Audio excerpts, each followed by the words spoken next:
I was just in for a cup of tea. And Bill's in there in the kitchen making supper. It's now 4 o'clock. Once in a while he'll help out like that. He's a good cook, Bill. It's good. He knows lots of...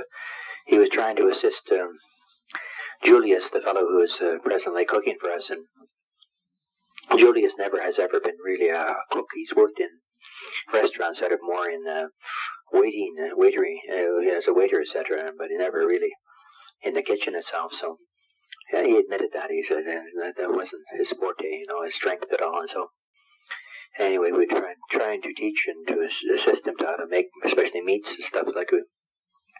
We're trying to, we've picked up some pork from Tamal, from the sisters up there, and then we also had bought some 10 kilos of beef here locally, but the beef is really tough. God, we're struggling to know how to, Bill's trying to cook it very slow or whatever as a roast to try to make it a little more tender.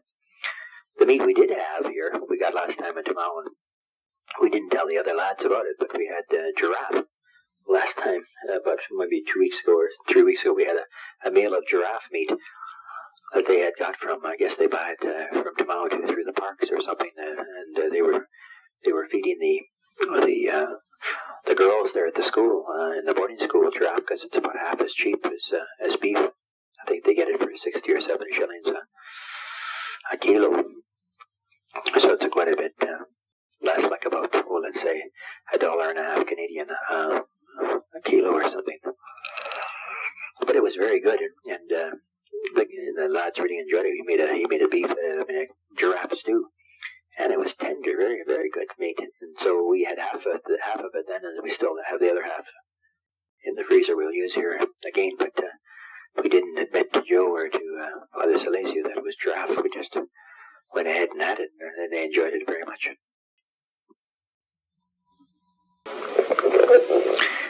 So today, when I went out to the prayer houses, so again, there was 4 altar boys wanted to come along, so most of them are what they call standard 8 or grade 8 boys, And so they enjoy coming out, going and getting into the car. They never drive in the car, so it's a big outing for them to go get into a vehicle and go down a few miles to another prayer house and have mass. And so we left at about 8, got back at 2 o'clock after 2 masses and a little bit of travel.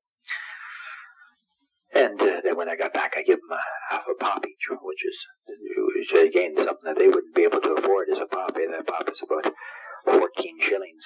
So that's like picking 5 kilos of tea, Majan. Quite a bit of work. Just for a pop, to buy a pop, but it's very cheap in our terms, really. It's about, you can buy a pop for 14. It's about 30 cents or something like that. Without the bottle, 35 cents. Canadian, very cheap in comparison to what we pay. So I even when they've been digging here, they had them digging some trenches for the water lines and that too. And so the altar boys, when they're finished, and then I give them a drink of pop. That's a little treat for them.